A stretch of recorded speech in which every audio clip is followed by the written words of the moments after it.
الله يعفو عنا وعن والدينا ومشايخنا وعن أهل الحقوق علينا عن جميع المسلمين والمسلمات والمؤمنين والمؤمنات وأن الله يرزقنا العلم والعمل ويحفظنا من الزيغ والزلال وأن الله يغفر ذنوبنا ويذهب أن غيظ قلوبنا ويجيرنا من مضلة الفتن ما ظهر منها وما بطن وأن الله يحفظ علينا الإسلام والإيمان ويختم لنا بالحسنى وإلى حضرة النبي محمد صلى الله عليه وسلم الفاتحة.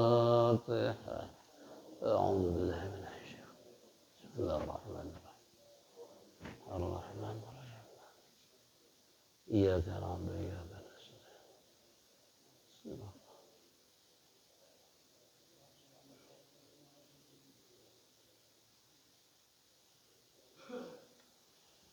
بسم الله الرحمن الرحيم الحمد لله رب العالمين والصلاة والسلام على أشرف المرسلين سيدنا وشفيعنا ومولانا محمد وعلى آله وصحبه أجمعين أما بعد فإن أصدق الكتاب الله خير الحج هدي سيدنا محمد صلى الله عليه وسلم وشر الأمور محدثاتها وكل محدثة بدعة وكل بدعة ضلالة وكل ضلالة في النار. وقال المصنف رحمه الله تعالى وآدم النفع به وبعلومه في الدارين آمين. وقال Ma'asyiral muslimin wa zumratal mu'minin rahimakumullah. Bapak-bapak hadirin jamaah yang saya hormati, perlu kami informasikan berdasarkan konfirmasi dari Tuan Guru kita, beliau dalam kondisi kurang sehat. Memang kemarin pun di Johar Baru batuk-batuk ya. Nah sehingga pada hari ini beliau tidak hadir. Sekali lagi tiada rotan akar pun, jadi sesuai dengan hasil musyawarah kita bersama tetap taklim jalan terus. Mari kita bacakan Quran surat Al-Fatihah, wabil khusus untuk Tuan Guru kita maupun jamaah kita, wabil khusus yang sedang melaksanakan haji Pak Keli sama Pak Muslis keluarga. Mudah-mudahan mereka selamat dalam perjalanan kembali dan mempelai haji yang mabrur bi barakati Al-Fatihah. Iya kan Om ya surah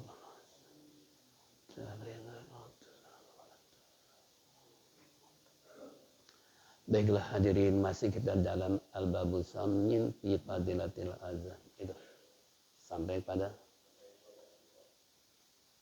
12 law ya'lamun. Wa qala sallallahu alaihi wasallam law ya'lamun nas ma fin nida'i wa sakkil awal summa la yajidu illa ayastahimu alaihi la yustahamu wa law ya'lamuna ma fi tahjiri la istabaku ilaihi wa law ya'lamuna ma fil ghammati wa subhila tawahuma wa law hawiwan. Rawahu Malik wa Ahmad wal Bukhari wa Muslim wa Nasa'i wa Abu Dawud an Abi Hurairah radhiyallahu anhu. Ini hadis riwayat Imam Bukhari di mana baginda Rasulullah SAW telah bersabda, "Law ya'lamun nas ma fin nidai." Jikalau orang tahu tentang masalah yaitu panggilan azan untuk salat, safil awal yang kedua di dalam saf yang pertama, summa la yajidu illa ayastahimu alaihi la yustahamu walau ya'lamuna ma fit tahjiri. Kemudian mereka la yajidu tidak akan mendapatkan untuk azan tersebut kecuali ayastahimu, yaitu jika mereka yastahimu mengundi untuk melakukan azan tersebut, la yastamu niscaya mereka akan mengundi siapa yang datang duluan itulah yang azan. umpamanya walau ya'lamuna, jikalau mereka tahu ma tahjiro, apa pahala yang akan diperoleh oleh yang ajan maupun yang sop pertama dengan tahjir yang pada, yaitu bersegera mereka akan melakukannya. Tapi la yastabaku ilaihi walau ya'lamuna, di mana salat tersebut adalah yaitu laisul labaku ilaihi walau ya'lamuna, di mana kata musannif bersabda Nabi kita Muhammad sallallahu alaihi wasallam, mereka niscaya akan berlomba-lomba ingin azan, ingin berada sop yang paling pertama, walau ya'lamuna, sekalipun mereka tahu ma fil ghannamati, yaitu akan istilahnya pahala yang begitu besarnya, dia akan mendapatkan ghanamah wasubuh, terutama di dalam sholat subuh, isya, salat wahamu, tiada istilah mereka mendapati walam haywan, sekalipun mereka jalan ngesot, alias jalan dengan apa ngesot, kan ada film judulnya itu ngesot. Nah, ini kesimpulan hadis ini, jamaah sekalian yang saya hormati, perlu saya kembangkan terutama di dalam masalah azan. Tentunya azan ini adalah bukan untuk panggilan sholat saja. Di saat terjadinya kebakaran, di saat di kuburan, tolong kalau di kuburan nggak sunnah jawab. Kan sering terjadi itu. Allahu Akbar, rame jawab Allahu Akbar. Padahal itu nggak sunnah jawab. Yang sunnah jawab kalau azan panggilan sholat, itu baru sunnah. Apalagi kebakaran. Kebakaran kan sunnah azan juga. Karena saya pengalaman dulu waktu saya di rumah abang tuh di Kemayoran sini, Ketapang, di depan ada musola. Ya. Nah kemudian kebetulan adik saya dengan adik saya itu persis air menuju istilahnya ke rumah empau saya itu ternyata tergeser ke sana karena suara azan adik saya keras. Nah di sini keajaiban sesuai dengan petunjuk bahwasanya azan itu berkumandang bukan untuk panggilan sholat, tapi termasuk di dalamnya seperti itu. Tapi sekali lagi nih, karena suka rame di kuburan suka jawab azan, padahal itu enggak sunnah. Tolong terutama ya para satri udah tahu lah, tapi saya kasih tahu saya nggak ngajarin bebek bisa renang, enggak. Tujuan saya ingatkan saja karena sering terjadi Ustadz pun ikut jawab juga. Ini satu masalah kita. Nah yang kedua, yang masih viral terjadinya dualisme, ini azan di kuburan dan qomat. Di kampung saya belum lama terjadi, ada orang tuanya meninggal dunia, anaknya jenggotnya panjang. Biasa kalau jenggot panjang aliran apa? Aliran apa? Itu kan. Kalau mau alim bilang, kalau jenggot yang seperti panjangnya segini itu orang alim. Tapi kalau jenggotnya panjang itu dukun. Kata mu'alim kan kata saya ingat omongan mu'alim aja. Makanya kalau ada jenggotnya panjang berarti dukun. Ada di sini? Ada nggak? Nggak bakalan ada. Ini contoh, makanya tolong, walaupun itu memang sunnah miara jenggot. Mu'alim pernah dikritik di majalah Malaysia.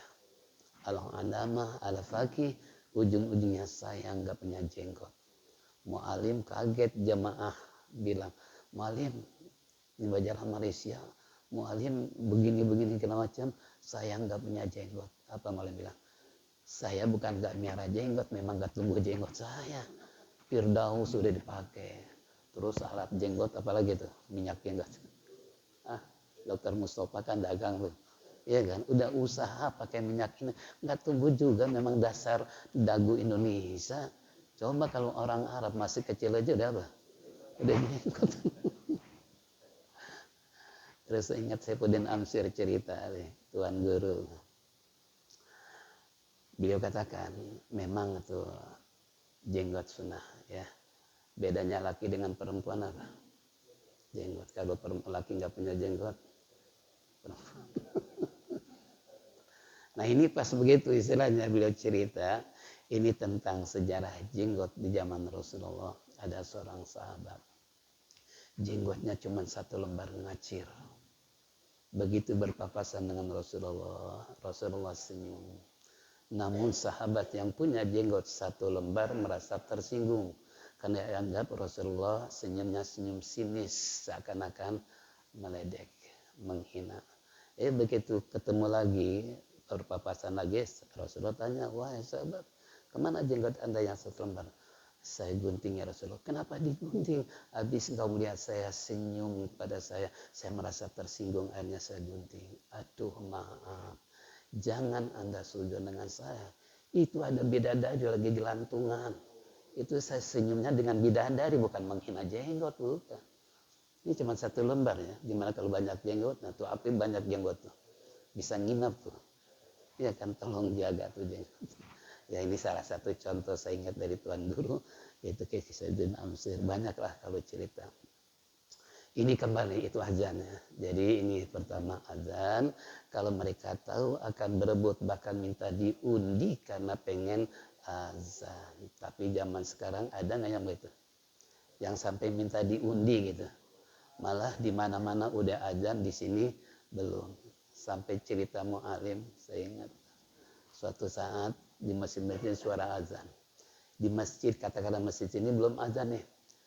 Habis nonton layar tancap. Di masjid udah azan, di sini belum, langsung masuk ke masjid dia azan. Habis azan terus pulang. Wah hebat kan nih orang.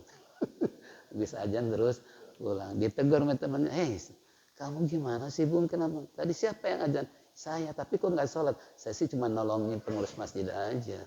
Ulangan yang dia azan di sini belum, makanya saya cuma nolongin doang. Nolongin azan, bayangin. Astagfirullah, sampai segitunya. Ya, ini luar biasa. Makanya saya, alhamdulillah ngaji dengan mu'alim itu apa yang kata beliau cerita-cerita itu sangat luar biasa. Ya ini sebagai apa? Sebagai ilmu buat kita semua. Bukan berarti nggak boleh istilahnya azan kemudian ngacir pulang. Ya tapi kan pulang juga ngapain kira? Mungkin habis nonton layar tancap itu. Ini jadi kembali azan. Bahkan kita mengungkap tentang sejarah azan dulu. Kita tahu Umi Maktum itu seorang yang buta. Tapi diangkat Rasulullah sebagai muadzin pertama di saat menjelang sholat subuh. Kan 2 kali karena ya, jam 3 sama jam masuk waktu subuh. Itu Umi Maktum yang azan pertama. Bilal bin Rabah yang kedua. Itu rutinitasnya seperti itu. Nah ini kalau seandainya umat Islam tahu aja antara azan dan pasop yang paling pertama, mereka akan berebut. Bila perlu diundi siapa yang keluar itu yang azan. Tapi lain masyarakat kita, padahal Rasulullah sudah menyabdakan begini, ya sop yang paling pertama, yang paling utama, kita seakan-akan udah terlalu banyak pahala sehingga kita udah di sop depan pun mundur ke belakang, orang lain suruh. Padahal kalau aliran lain bila perlu disodok tuh pengen sop paling depan. Iya Bang, pengen di belakang. Tawadhu. Kalau orang kita tawadhu, kalau orang dia nggak punya perasaan, nggak menghormati istilah orang tua gitu kan. Yang penting dia nyelonong boy aja istilahnya, walaupun pakai celana kurang pas ya. Nah, ini kembali tadi, itu kalau mereka tahu, itu akan berebut, mereka lestabikuna, mereka sungguh akan minta diundi, karena masing-masing pengen azan, masing-masing pengen berada di sop yang paling depan. Nah ini kembali di kalangan Nahdiyin nih, maaf di kalangan orang NU kan, kalau seandainya apalagi ada orang tua di belakang, kayaknya secara adab kan kurang pantas ya. Anak muda di depan orang tua, sementara orang tua di belakang, seakan-akan membelakangi mereka. Padahal kalau mereka mau berpikir secara cermat ke depan, berpikirnya begini, iya sayang orang tua kalau di belakang, karena biar dapat pahala lebih banyak. Entar juga kan saya tua, sekarang lagi muda, di belakang aja dulu kan orang tua suruh doang. Kalau mau Pak, berpikir panjang ya. Kenapa? Karena kita masih muda, kita hormati yang lebih tua daripada kita. Kalau memang mudanya itu benar-benar punya ilmu, punya adab, nggak mendahului orang tua. Tapi zaman sekarang main sodok-sodokan pengen sop yang paling. Memang hadisnya seperti ini ya, tapi kembali tadi al adabu kan khairul minal ibadah, adab itu kan lebih baik daripada ibadah, iya kan. Nah kalau yang menilai ibadah itu kan istilahnya Allah, tapi yang menilai adab kan bukan Allah aja, manusia pun ikut apa, nilai tentang peradaban seseorang kan gitu. Nah makanya kembali kepada jamaah khususnya di kalangan kaula muda ini, tolong sekali lagi, boleh kita mengambil hadis pengen sop yang paling depan, tapi lebih berharga kalau orang tua yang suruh di depan, kita di belakang. Loh kenapa? Karena berpikirnya tadi dia udah tua, mana yang lebih akan kematian datang, yang muda apa yang tua? Kita nggak tahu kan. Logika kan nggak tahu apa orang tua atau ya anak muda yang lebih cepat kematiannya gitu kan.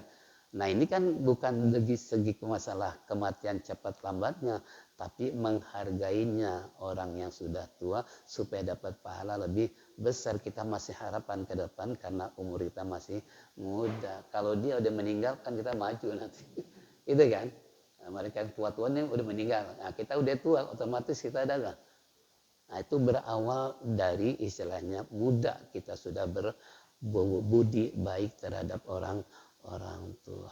Nih kembali, kalau tahu lakahuma wahaywan tadi, seandainya mereka tahu niscaya mereka sekalipun ngesot jalan ke masjid saking pengen azan, saking pengen sop yang paling depan. Tolong ini kembali generasi muda kalau bisa jangan sampai istilahnya kalaset untuk berlomba-lomba dalam azan. Ini enggak, anak muda datangnya udah komat.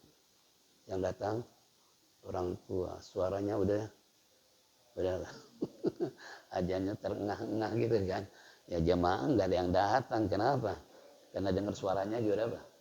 Udah seperti itu. Coba kalau berkumandang suara azan yang begitu indahnya, napasnya panjang dengan irama qiraat sabah umpamanya, luar biasa kan, salah satu daya tarik muadzin untuk jamaah, memanggil jamaah supaya datang karena dengar suara azannya apa?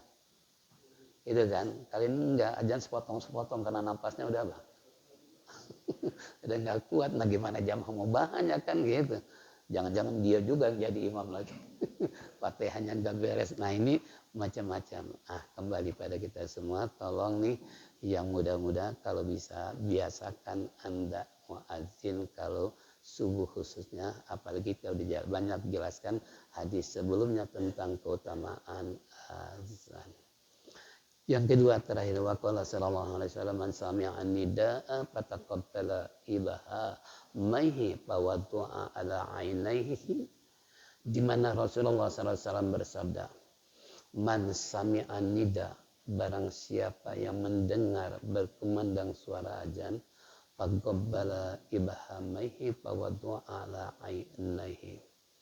Kemudian ia istilahnya si azan tersebut atau yang dengar mencium kedua jari tangannya, lalu letakkan di atas kedua mata.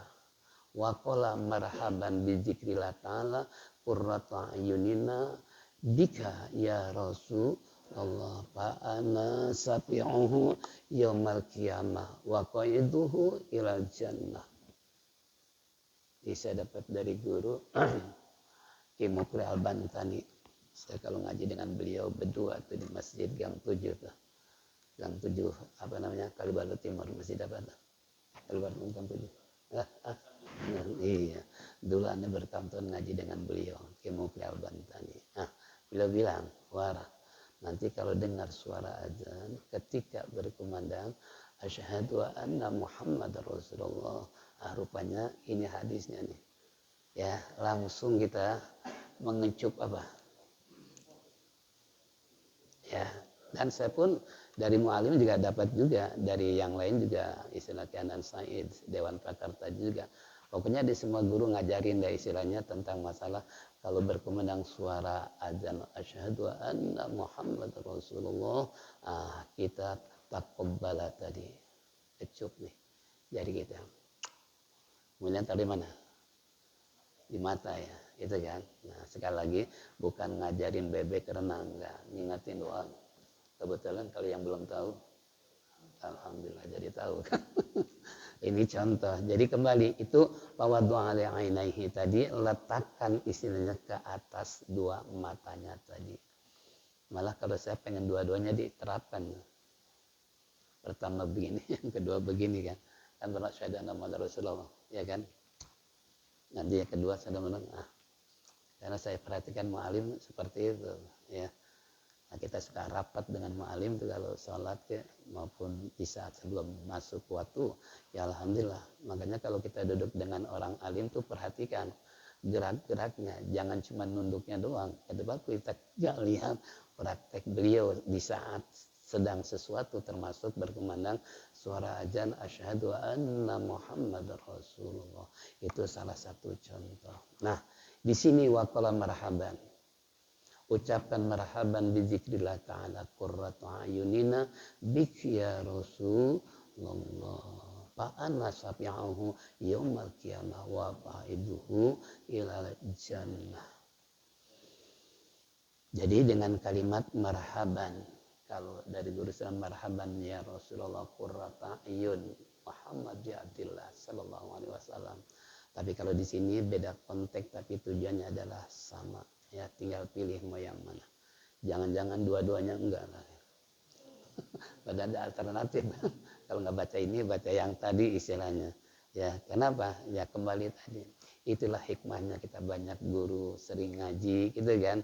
Ilmu akan dapat di mana saja karena berbeda guru, berbeda metode, berbeda ilmu, berbeda kajian kitab dan lain sebagainya. Nah, cuman sayangnya ini di akhir-akhir terutama majelis gabungan saya menghimbau jangan sampai kita ini terjadi yang kita tidak inginkan. Karena di saat baru aja 3 kali putaran itu ada yang ngomong sama saya. Kalau bisa langsung ke pengajian saya bilang hebat, saya angkat tangan.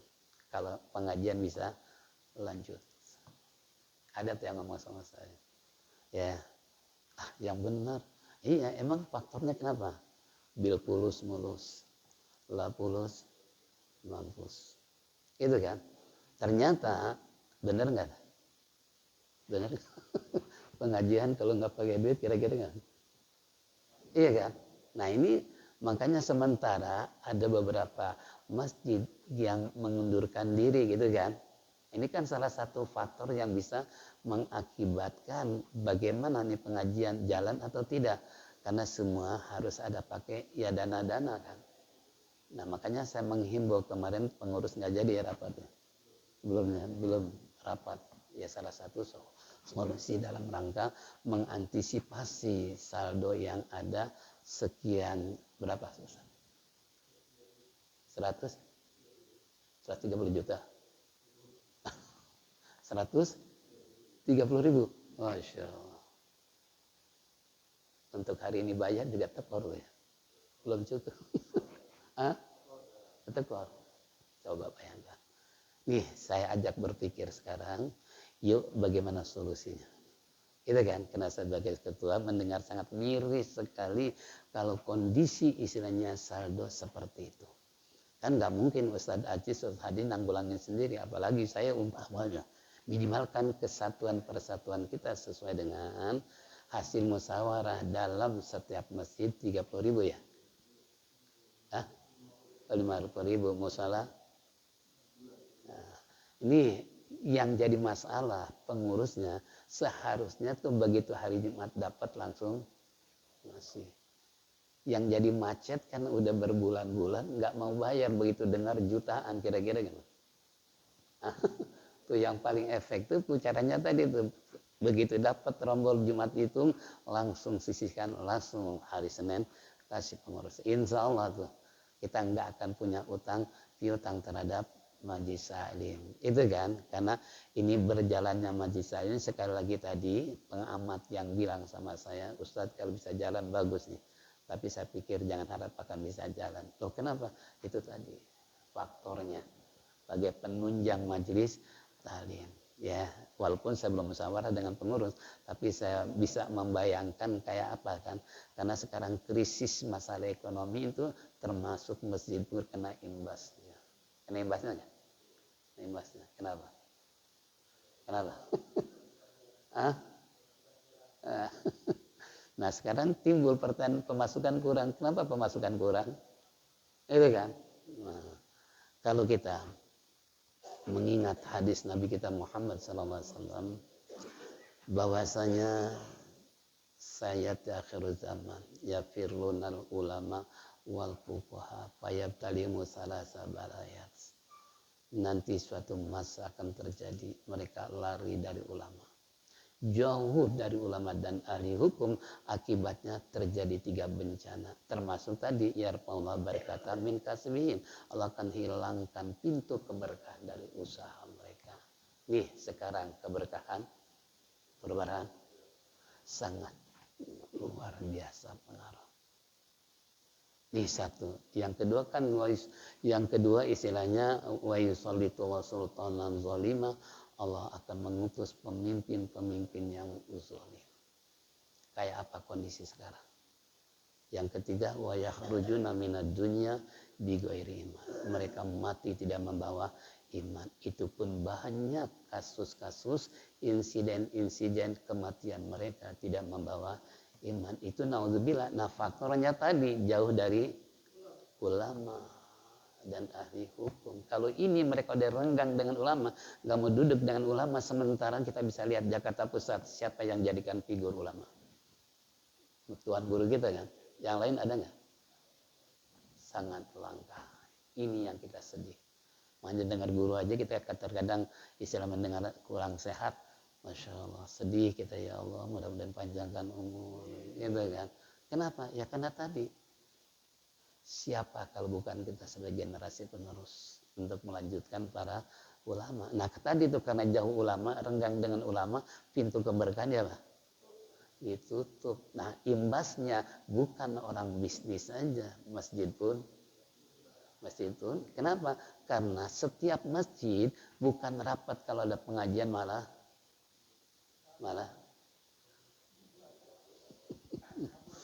ya ini kembali saya kan bicara real ya, bicara kenyataan.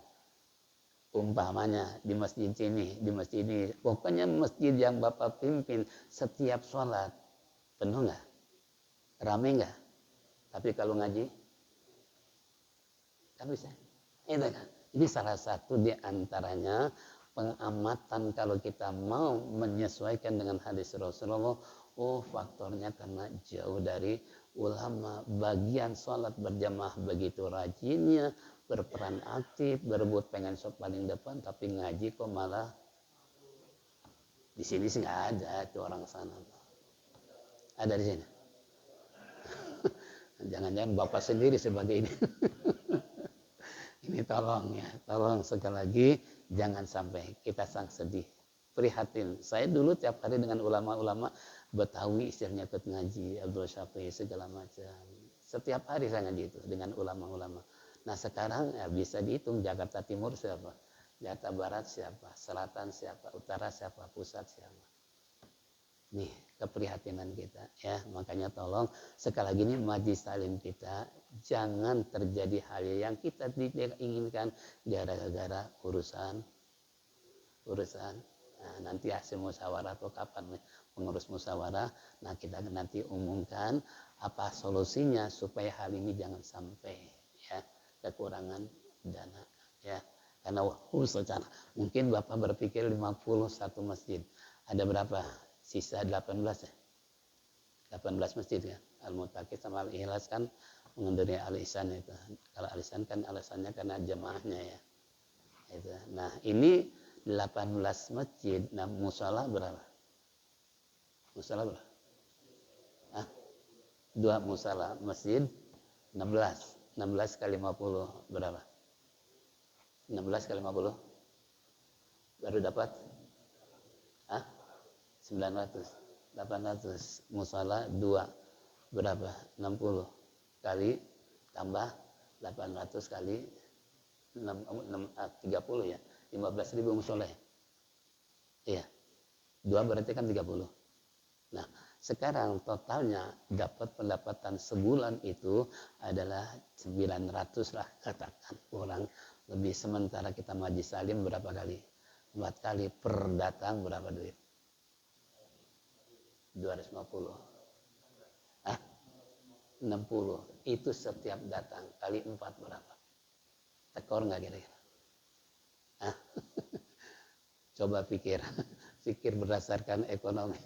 Kemarin tadi bisa jadi tadi seandainya ini selalu dan selalu defisit umpamanya. Kenapa? Karena kurang berperan aktif terutama mereka yang istilahnya sistem apa ya, nunggak ya.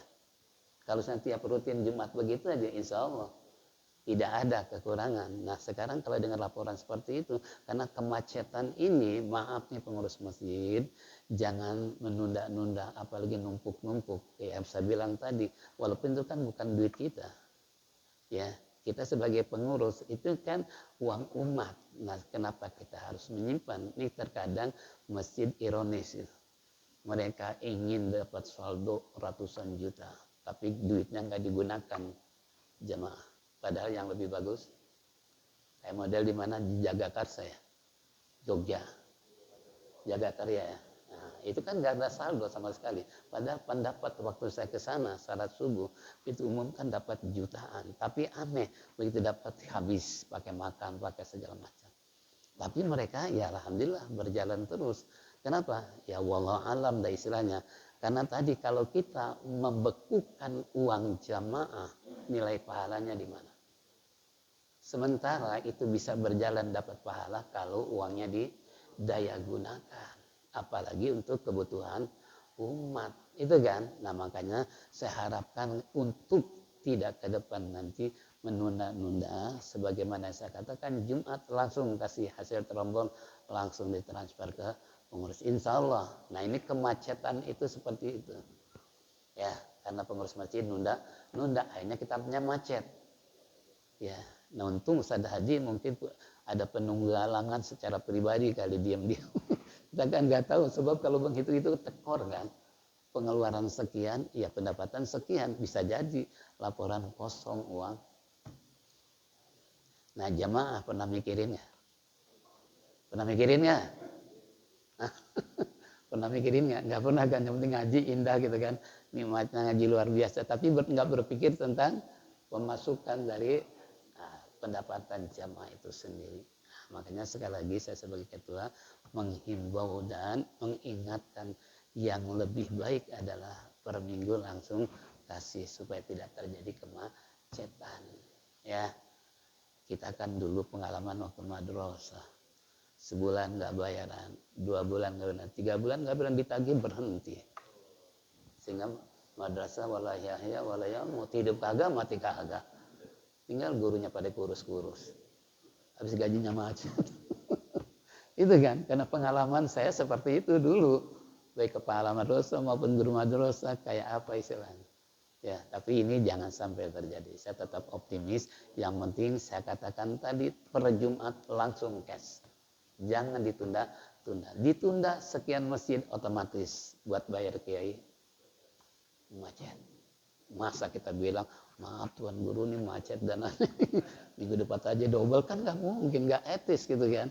Itu kan, alangkah malunya gitu. Makanya tolong sekali lagi saya mengharapkan yuk kerjasama yang baik untuk menunjukkan Taim adalah yang sudah berjalan 19 tahunnya. 19 tahun kan? Iya guys. 2006 sekarang 24 berapa tahun? 19 tahun, subhanallah, luar biasa. Ya, ini 19 tahun semenjak Al-Maghfurah Kiai Mu'alim Syafi'i Ajami meninggal, kita rapat langsung seminggu ke depan langsung kita mendirikan Majlis Salim. Alhamdulillah udah 19 tahun, kita nggak terasain.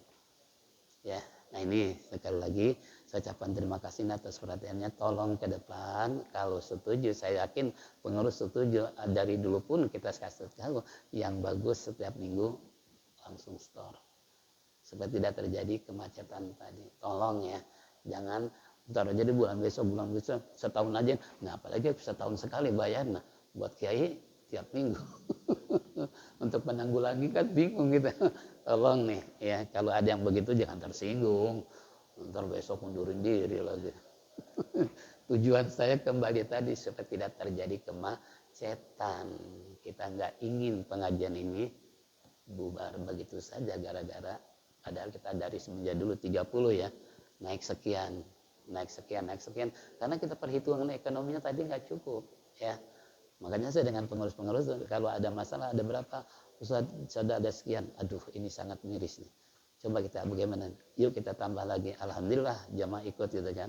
Nah tapi sekarang kembali lagi yang sangat bagus dan tepat adalah tidak ada penunggakan bayaran setiap minggu, insya Allah. Itu solusi yang pertama.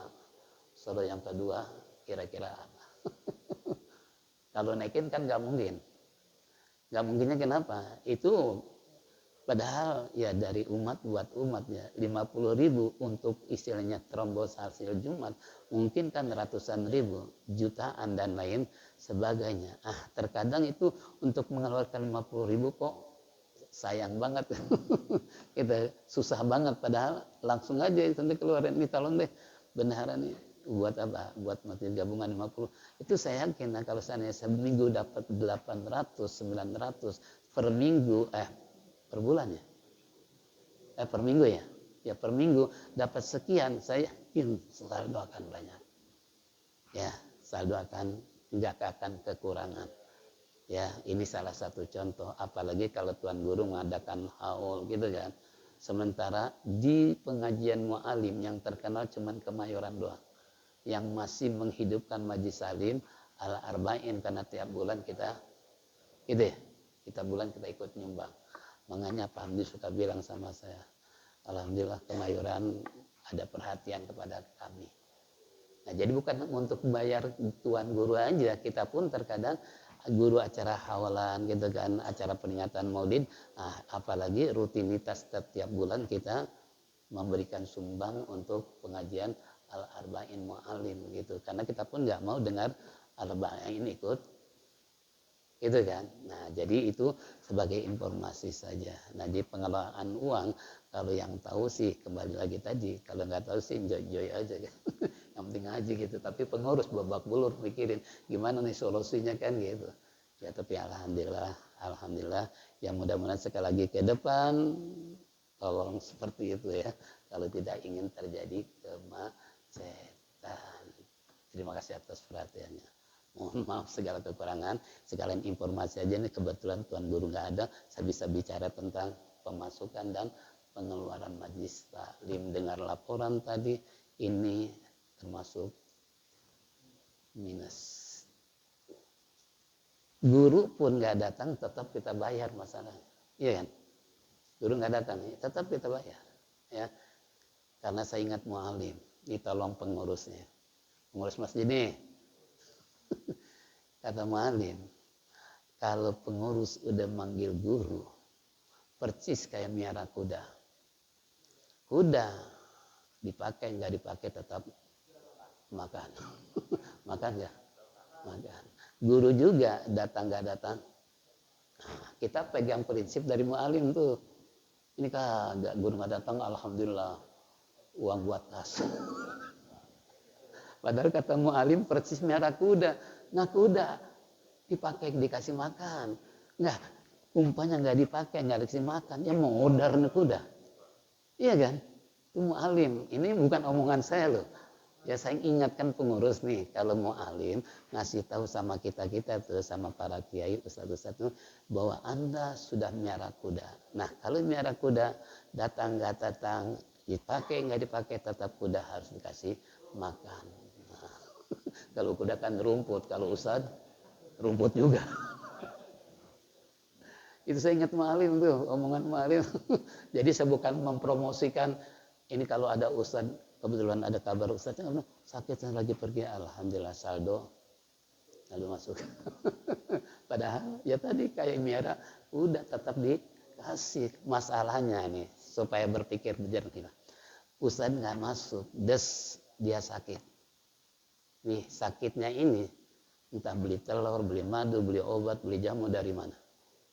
Sementara kuda sakit nggak ada kasih makannya, modar gitu kan. Nah begitu juga guru kalau berpikir murid terhadap guru, hormatnya la tanalul ilma illa bi tahrimil ustadi wa tawqiyah. tidak akan mencapai ilmu yang bermanfaat, kata Sayyidina Ali dalam Ta'lim, tidak akan dapat ilmu yang bermanfaat kecuali hormati itu guru, junjung tinggi martabat guru, insya Allah kita dapat ilmu yang bermanfaat. Itu kata Sayyidina Ali dalam kitab Ta'lim. Nah ini termasuk tadi ya, tolong, udah punya kuda kan masih, udah merah kuda kan? Itu ada sebuah resiko ya. Jadi kembali lagi, saya bukan mempromosikan nasib para ustadz-ustadz yang ngajar di masjid-masjid. Enggak, cuman cerita mu'alim seperti itu. Ya, ini aja saya kira yang perlu saya sampaikan. Terima kasih atas perhatiannya. Ada pengumuman? Oh iya, Senin depan di sini lagi. Mudah-mudahan Tuhan Guru kita sehat. Karena saya tiap hari ngaji dengan beliau, terkadang saya sendiri suka tanya nih Pak Jon, kebetulan supir saya, kalau ngaji itu dengan Ustadz ada suaranya serak, batuk, tapi badannya panas masih mau ngajar. Kalau nggak ngajar berarti udah apa nih? Udah nggak bisa dibayangkan deh. Ya, karena hampir setiap hari saya ngajar dengan beliau, udah 40 tahun ngaji dengan beliau. Ya, jadi ya panjanglah cerita. Ini contoh ya. Jadi sekali lagi, terima kasih atas perhatiannya, dan Senin akan datang tetap di Masjid Al-Barakah insya Allah. Mudah-mudahan Tuhan Guru sehat. Mari kita sama-sama tutup dengan zikir tauhid. Falyatafaddal masykur.